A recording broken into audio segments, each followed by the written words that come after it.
Hello student. मेरा नाम कृष्ण मुर्मू है और आप देख रहे हैं क्रिस टिस यूट्यूब चैनल पर आपका स्वागत है। तो आज हम लोग क्लास 10 के चैप्टर 1 हिस्ट्री के एमसीक्यू को सॉल्व करने वाले हैं, जो झारखंड बोर्ड की एग्ज़ाम के 2025 पर आधारित होगा। तो चलते हैं पहला प्रश्न की ओर। प्रश्न है, किसी राष्ट्र की सामूहिक पहचान को कहते हैं? ऑप्शन ए उदारवाद, ऑप्शन बी राष्ट्रवाद, ऑप्शन सी रूढ़िवाद, ऑप्शन डी निरंकुशवाद। यहाँ पर टाइपिंग पे थोड़ा गलती हुआ है, तो इसका सही आंसर होगा बी राष्ट्रवाद। ठीक है,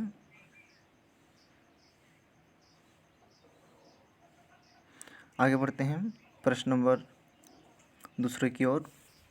2, तो लिखा है, वो राज्य जहाँ की राजनीतिक सत्ता उसकी सांस्कृतिक सत्ता से मिलकर बनती है उसे कहते हैं? ऑप्शन ए गणराज्य, ऑप्शन बी कल्याणकारी राज्य, ऑप्शन सी राष्ट्र राज्य, ऑप्शन डी राजतंत्र। तो इनका सही आंसर होगा सी राष्ट्र राज्य। ठीक है, तो आगे बढ़ते हैं प्रश्न नंबर तीसरे की ओर।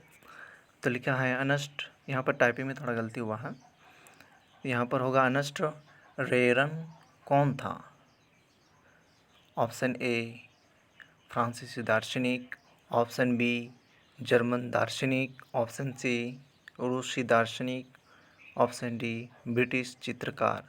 तो इनका सही आंसर होगा ऑप्शन ए फ्रांसीसी दार्शनिक। ऑप्शन ए सही आंसर है। ठीक है, तो आगे बढ़ते हैं। तो प्रश्न नंबर 4 की ओर बढ़ते हैं। तो लिखा है, निम्न में से किस मेटरनिक ने हमारी सामाजिक व्यवस्था का सबसे खतरनाक दुश्मन बताया? तो ऑप्शन है A Louis Philippe, option B Karol कुपिरस्की, option C Mazzini, option D Johann गोटी फ्रॉइड। तो इनका सही आंसर होगा ऑप्शन 4 का सी मेजनी। ठीक है, आगे बढ़ते हैं। अगर आप वीडियो को देख रहे हैं तो वीडियो को लाइक, सब्सक्राइब और बेल आइकन के बटन को भी ऑल प्रेस कर दीजिएगा, ताकि हर वीडियो का नोटिफिकेशन आप तक पहुंच सके। तो चलते हैं आगे, प्रश्न नंबर 5 की ओर बढ़ते हैं। तो लिखा है, निम्न में से किन देशों ने मिलकर नेपोलियन को पराजित किया था? ये बहुत बहुत इम्पोर्टेंट है, जो 2024 और 2022 से लेकर ये पूछा जा रहा, और यह 2025 में पूछा जाने का संभावना है। ठीक है, तो ऑप्शन पढ़ते हैं। ब्रिटेन, ए ब्रिटेन, रूस, France, Austria, option B Britain, रूस, Prussia, America, option C Britain, Germany, Italy, France, Britain D, option D Britain, रूस, प्रसा, ऑस्ट्रिया। तो इनका सही आंसर होगा ऑप्शन डी ब्रिटेन, रूस, प्रसा, ऑस्ट्रिया। ठीक है, तो आगे बढ़ते हैं प्रश्न नंबर 6 की ओर। तो प्रश्न नंबर 6 कहता है कि राष्ट्रवाद की पहली अभिव्यक्ति किस क्रांति के साथ हुई? ऑप्शन ए फ्रांसीसी क्रांति, ऑप्शन बी रूसी क्रांति, ऑप्शन सी यूनानी स्वतंत्रता संग्राम, इनमें ऑप्शन डी इनमें से कोई नहीं। तो इनका आंसर होगा ए फ्रांसीसी क्रांति। ये भी इम्पोर्टेंट है, जो 2017 से 22 तक पूछा गया है, और 2024 में तो नहीं पूछा, लेकिन 25 में पूछने का संभावना है। तो इसे इम्पोर्टेंट कैटेगरी पर भी रखिए। ठीक है, तो प्रश्न नंबर 7वां की ओर बढ़ते हैं। 7वां है, एकीकरण के बाद जर्मनी का सम्राट किसे घोषित किया गया? ऑप्शन ए रूस के राजा निकोलस को, ऑप्शन बी प्रसा के राजा विलियम प्रथम को, ऑप्शन सी ओटो बिस्मार्क को, ऑप्शन डी काउंट की कैमिलो द काबूर। ठीक है, तो इनका सही आंसर होगा ऑप्शन बी प्रसा के राजा विलियम प्रथम को, ऑप्शन बी सही आंसर होगा। ठीक है, तो आगे बढ़ते हैं प्रश्न नंबर 8वां की ओर। ये बहुत बहुत इम्पोर्टेंट है। 2017 से 24 तक पूछा गया है और 25 में पूछने का संभावना है। तो यह वेरी वेरी इंपॉर्टेंट की कैटेगरी पर आता है। तो ठीक है, इसे आप लिख लीजिएगा, बहुत इम्पोर्टेंट है। तो पढ़ते हैं 19वीं सदी के मध्य इटली कितने राज्यों में विभक्त था। विभक्त मतलब हुआ था, विभक्त का मतलब है अलग अलग बटा हुआ है। तो ठीक है, ऑप्शन ए है बी, ऑप्शन ए है 2, ऑप्शन बी है 5, ऑप्शन सी है 7, ऑप्शन डी है 8। तो इनका सही आंसर होगा ऑप्शन सी 7। ये बहुत बहुत इम्पोर्टेंट है, ध्यान में रखिएगा। ठीक है, तो प्रश्न नंबर 9 की ओर बढ़ते हैं। तो लिखा है जर्मन वीरता का प्रतीक किसे माना जाता है। तो ऑप्शन है ए बारूद, option B oak, option C अशोक, ऑप्शन डी देवदार। ये भी इम्पोर्टेंट है क्योंकि 2022 से पूछा गया यह प्रश्न है, 2022 से 23 तक। यह बहुत इम्पोर्टेंट भी हो सकता है। तो इनका सही आंसर होगा ऑप्शन ए बारूद। ठीक है, उसके साथ हम लोग आगे बढ़ते हैं। प्रश्न नंबर 10 लिखा हुआ है कि कुस्तुनतुनिया की संधि कब हुई थी। ठीक है, तो ऑप्शन है ए 1829 को, ऑप्शन बी 1830 को, ऑप्शन सी 1831 को, ऑप्शन डी 1832 को। इनका सही आंसर होगा ऑप्शन डी 1832 को। ये भी 2024 में पूछा गया सवाल है जो आप 2025 में पूछने का भी संभावना है। जैकबोर्ड कुछ भी कर सकता है, ध्यान में रखिएगा। वीडियो हम डालते रहेंगे इसी तरह, आप वीडियो को देखते रहिएगा, जो काफ़ी जानकारी आपको एग्ज़ाम से पहले मिल जाएगा। ठीक है, तो प्रश्न नंबर 11 की ओर बढ़ते हैं। तो प्रश्न है किसकी छवि सिक्कों और डाक टिकट पर अंकित की गई थी। तो ऑप्शन है मारियान, यहाँ पर टाइपिंग पे थोड़ा गलती हुआ है, कोई बात नहीं। ऑप्शन ए है Marianne, option B Germania, option C Bharat Mata, option D इनमें से कोई नहीं। तो इनका सही आंसर होगा ऑप्शन ए मारियान। ठीक है, ये भी इम्पोर्टेंट के कैटेगरी में आता है, लिख लीजिएगा ये प्रश्न और एग्ज़ाम से पहले आप रट लीजिएगा। ठीक है, आगे बढ़ते हैं प्रश्न नंबर 12 की ओर। तो प्रश्न है जर्मनी के एकीकरण में प्रमुख भूमिका निभाने वाले बिस्मार्क कहाँ के चांसलर थे। तो ऑप्शन ए है ऑस्ट्रिया के, ऑप्शन बी है बर्लिन के, ऑप्शन सी है प्रसा के, ऑप्शन डी है म्यूनिक। तो इनका सही आंसर होगा ऑप्शन सी प्रसा के। ठीक है, ये भी इम्पोर्टेंट है क्योंकि हर इम्पोर्टेंट प्रश्नों को हम पहले देखे हैं कि कब कब ये आया है और क्या क्या इम्पोर्टेंट हो सकता है। तो मेरे हिसाब से ये इम्पोर्टेंट प्रश्नों को दिखाया जा रहा है। ठीक है, तो आगे बढ़ते हैं प्रश्न नंबर 13 की ओर।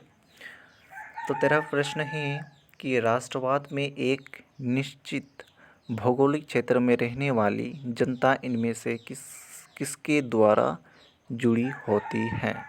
तो ऑप्शन है ए समान संस्कृति, ऑप्शन बी समान इतिहास, ऑप्शन सी भाषा लोक परंपरा, ऑप्शन डी उपरोक्त सभी। तो इनका आंसर होगा उपरोक्त सभी, ऑप्शन डी सही करेक्ट आंसर ए आंसर होगा।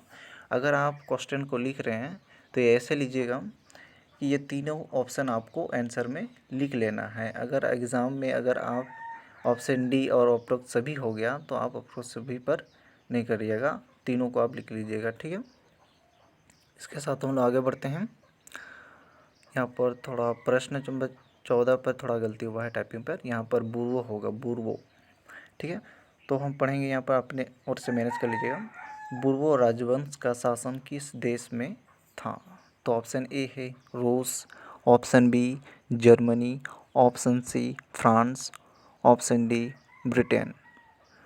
ये भी बहुत इम्पोर्टेंट है, एग्ज़ाम पर पूछा भी गया है 2018 से 2023 तक। तो ये बहुत इंपॉर्टेंट भी हो सकता है, 2025 में आने की संभावना है। ठीक है, तो ये इंपॉर्टेंट की कैटेगरी पर रखिएगा। तो इनका सही आंसर होगा 14 का सी। ठीक है, 14 का सी आंसर सही, करेक्ट आंसर होगा 14 का सी, फ्रांस। उसकी ओर हम लोग आगे बढ़ते हैं। तो प्रश्न नंबर 15 की ओर। तो यहाँ पर लिखा है कि वो विचारधारा जो स्त्री पुरुष की सामाजिक, आर्थिक एवं राजनीतिक समानता पर आधारित हो उसे कहते हैं। ऑप्शन ए नारीवाद, ऑप्शन बी विकासवाद, ऑप्शन सी समाजवाद, ऑप्शन डी महिला शक्तिकरण। तो इसका सही आंसर होगा ऑप्शन ए नारीवाद। ठीक है, ऑप्शन ए नारीवाद आंसर होगा। इसके साथ हम लोग आगे बढ़ते हैं प्रश्न 16 की ओर। यहाँ पर लिखा है कि मार्सिले किस देश की राष्ट्रीय शक्ति गीत है? तो ऑप्शन है A Italy, option B Germany, option C रूस, ऑप्शन डी फ्रांस। तो इनका सही आंसर होगा ऑप्शन डी फ्रांस। ठीक है, उसके साथ साथ हम लोग आगे बढ़ते हैं। ये सभी इम्पोर्टेंट प्रश्न हैं, अगर लिखना चाहते हैं तो बहुत ही बढ़िया होगा आपके लिए। प्रश्न 17 की ओर, ये बहुत बहुत इम्पोर्टेंट है, 2024 में हम परीक्षा दे रहे थे तभी ये आया था। ये बहुत बहुत इम्पोर्टेंट है जैक बोर्ड की ओर से। तो ठीक है, पढ़ते हैं। रक्त और लौह की नीति का अवलंबन किसने किया था? तो ऑप्शन ए है मेजनी, ऑप्शन बी है बिस्मार्क, ऑप्शन सी है हिटलर, ऑप्शन डी है काबूर। तो इनका सही आंसर होगा ऑप्शन बी बिस्मार्क। इसके साथ हम लोग आगे बढ़ते हैं प्रश्न नंबर 8 की ओर। तो लिखा है फ्रांस की क्रांति का अग्रदूत किसे कहा जाता है? अग्रदूत। तो ठीक है, इनका सही आंसर होगा ऑप्शन सी रूसो। ठीक है, अगर कुछ आपको डाउट लग रहा है तो कमेंट सेक्शन में आप पूछ सकते हैं, उसका रिप्लाई दिया जाएगा। ठीक है, इसके साथ हम लोग आगे बढ़ते हैं प्रश्न नंबर 19 की ओर। कितना तक हुआ जी? और ठीक है, प्रश्न नंबर 19 की ओर। तो लिखा है कि यंग इटली और यंग यूरोप नामक दो भूमिगत संगठनों की स्थापना किसने की थी? तो ऑप्शन ए है काबोर, ऑप्शन बी है बिस्मार्क, ऑप्शन सी है गेरिबॉल्डी, ऑप्शन डी है मेजनी। तो इनका सही आंसर होगा डी मेजनी। ये बहुत बहुत इम्पोर्टेंट प्रश्न है, लिखते जाइएगा आगे। तो ठीक है, प्रश्न नंबर 12 की ओर, 20वीं की ओर बढ़ते हैं। 20। तो लिखा है कि वियना की संधि कब हुई थी? ऑप्शन ए क्या 1804 में हुआ था, ऑप्शन बी 1805 में हुआ था, या ऑप्शन सी 1815 में हुआ था, या ऑप्शन डी 1830 में हुआ था। तो इनका सही आंसर होगा ऑप्शन सी 1815 को। ये वीकली टेस्ट में भी आया था, काफ़ी बार आ चुका है। तो ध्यान रखिएगा, जो मैं सप्ताह में जो वीकली टेस्ट होता है ना, तो उसमें भी बहुत आता है और ये परीक्षा में भी आने का संभावना है।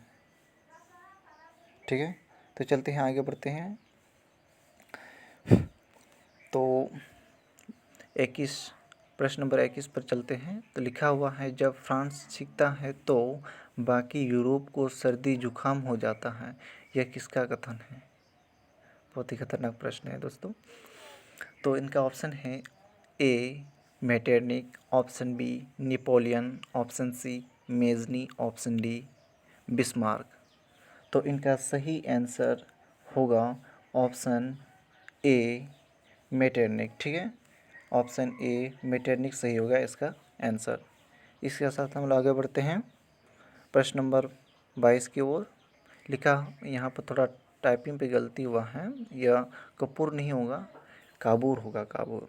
ठीक है, अपनी ओर से मैनेज कर लीजिएगा। ठीक है, काबूर, काबूर, का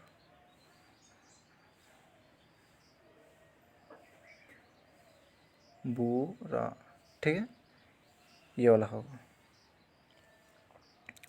तो हम पढ़ते हैं आगे।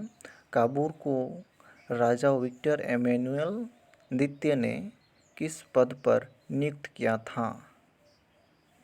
तो ऑप्शन ए है सेनापति, ऑप्शन बी है राजदूत, ऑप्शन सी है गृह मंत्री, ऑप्शन डी है प्रधानमंत्री। इसको याद रखिएगा और एग्ज़ाम से पहले पढ़िएगा ज़रूर, क्योंकि एग्ज़ाम से संबंधित हम प्रश्न बनाते हैं, बहुत फ़ायदेमंद होगा आपके लिए। तो इनका सही आंसर होगा ऑप्शन डी प्रधानमंत्री। ठीक है, इसकी ओर हम लोग आगे बढ़ते हैं प्रश्न नंबर 23 की ओर। तो इसमें लिखा गया है कि 1871 के बाद यूरोप में राष्ट्रवादी तनाव का एक गंभीर स्रोत था। ऑप्शन ए है जर्मनी क्षेत्र, ऑप्शन बी है एशियाई क्षेत्र, ऑप्शन सी है बाल्कन क्षेत्र, ऑप्शन डी है ऑस्ट्रिया।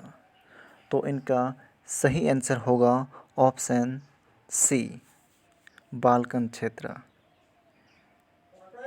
ऑब्जेक्टिव में भी आपको भी मिलेगा। ठीक है, इसके साथ हम लोग आगे बढ़ते हैं प्रश्न नंबर 24 की ओर। तो प्रश्न है कि काव्यों और कलाकारों ने यूरोपीय सभ्यता का पालना किस देश को बताया है? तो चलते ऑप्शन में। ऑप्शन ए में है यूनान, ऑप्शन बी है फ्रांस, ऑप्शन सी है रूस, ऑप्शन डी है इंग्लैंड। तो इनका आंसर होगा 24 का ए। ठीक है, इसकी ओर हम लोग आगे बढ़ते हैं। उसके बाद है प्रश्न नंबर 25, जो बहुत बहुत इम्पोर्टेंट प्रश्न है, वेरी वेरी इम्पोर्टेंट। आप इसे इम्पोर्टेंट कैटेगरी में भी रख सकते हैं। ठीक है, तो लिखा हुआ है कि जर्मनी का एकीकरण कब पूरा हुआ?